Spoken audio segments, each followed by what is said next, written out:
Hello and welcome to the Manifest Podcast. I am so excited to be here with you today.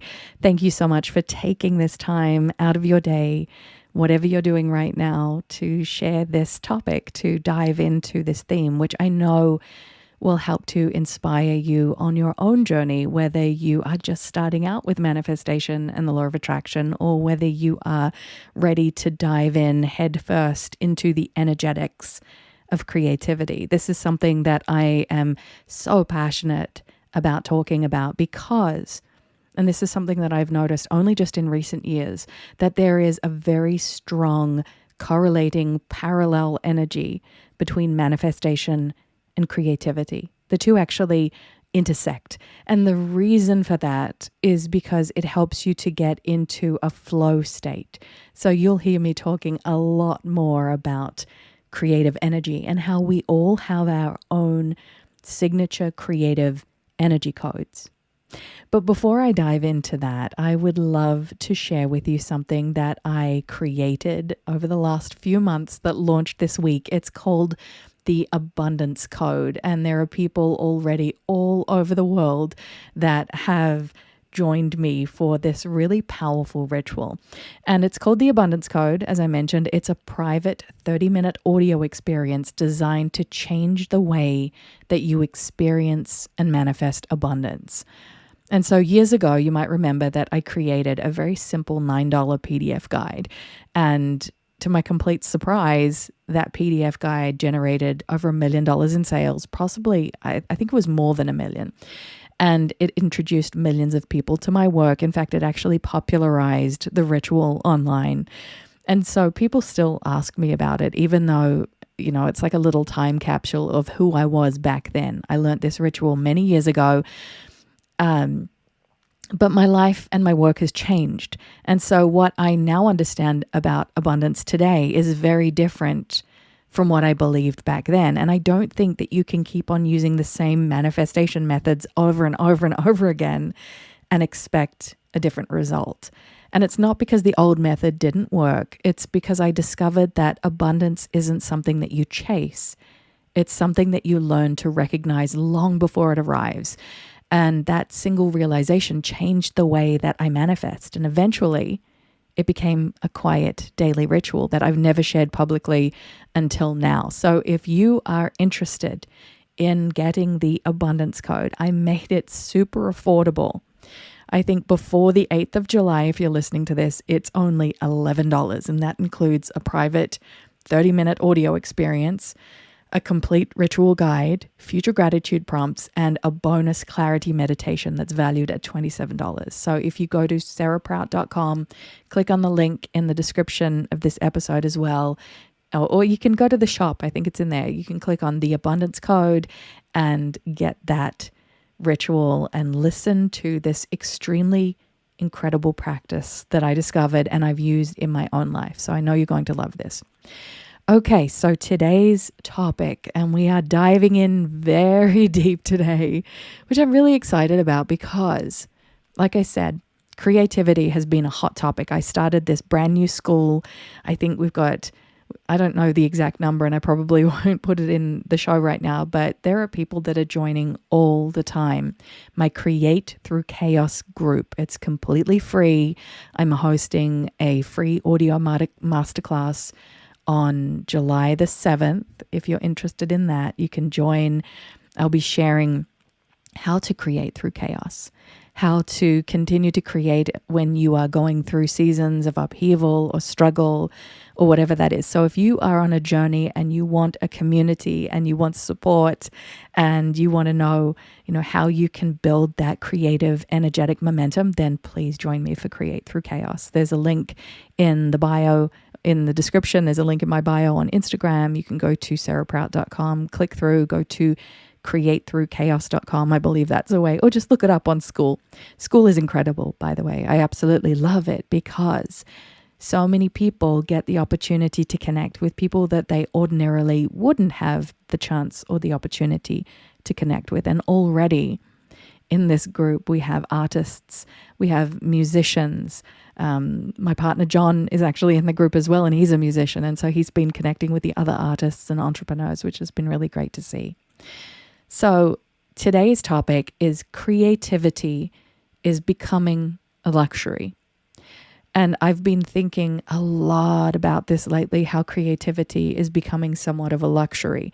And it's not because paintbrushes are expensive or the art materials or that, books are harder to buy, because they're not. It's really easy.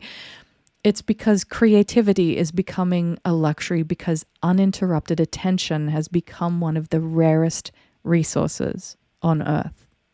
And you can also read this as a Substack article. You can follow me over on Substack, sarahprout.substack.com.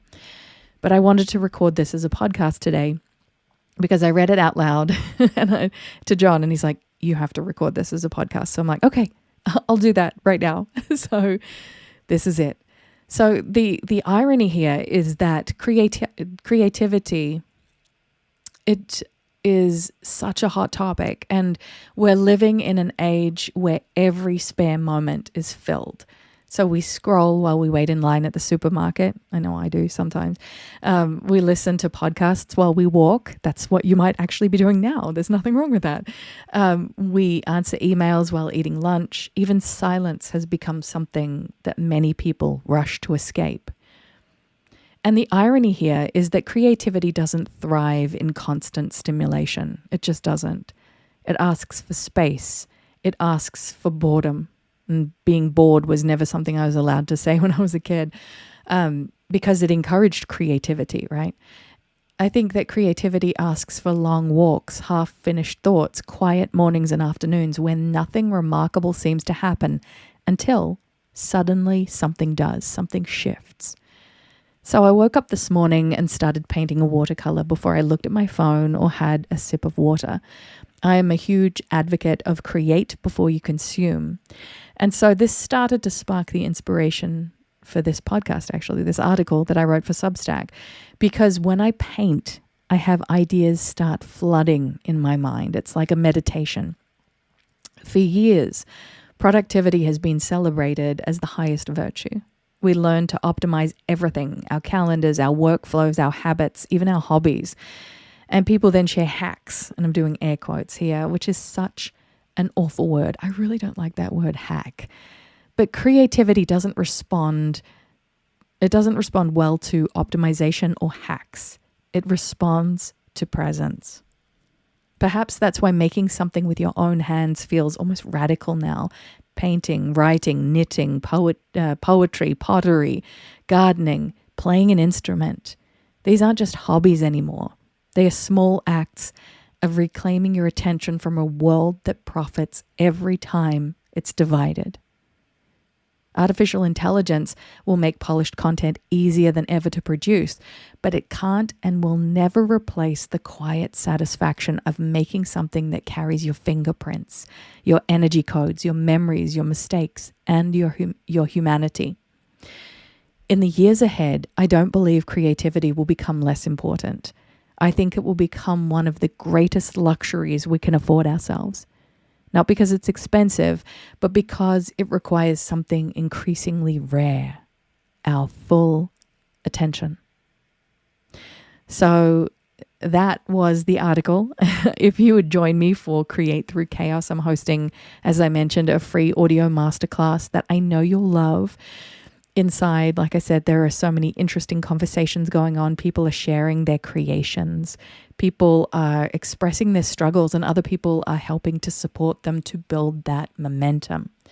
So once again, I hope you join me for that. And also the abundance code, which I had no idea would be as popular as it has been. So look at the description of this podcast. There will be 3 links today. There will be the abundance code. There will be Create Through Chaos, the free school group.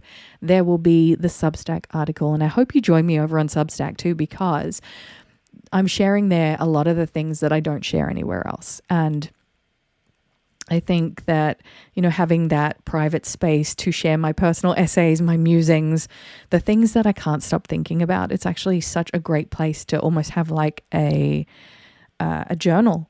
A live journal. I remember that was a platform many, many years ago, Live Journal, but that's essentially what it feels like, the old days of blogging. and you attract the right people that are connected with your energy and your words, especially in like this oversaturated market of everybody doing the same thing. I have no interest in doing that. And so I will today leave you with a note that I actually posted on Substack the other day that I think truly represents where my mindset's at right now when it comes to creative energy. So let me see. It was, I refuse to shape my voice to fit an algorithm. I refuse to shape my voice to fit an algorithm. I write to honor what's true. If that truth reaches the right people, it was never because I chased attention. It was because authenticity has its own way of traveling like wildfire when the right message lands in the hearts of those that need to hear it. So I'll leave you with that for today. Thank you again for being here with me for another episode of the Manifest Podcast. It's always so lovely to get to spend this time with you. And until next time, happy manifesting and happy creating. All right, lots of love. Bye for now.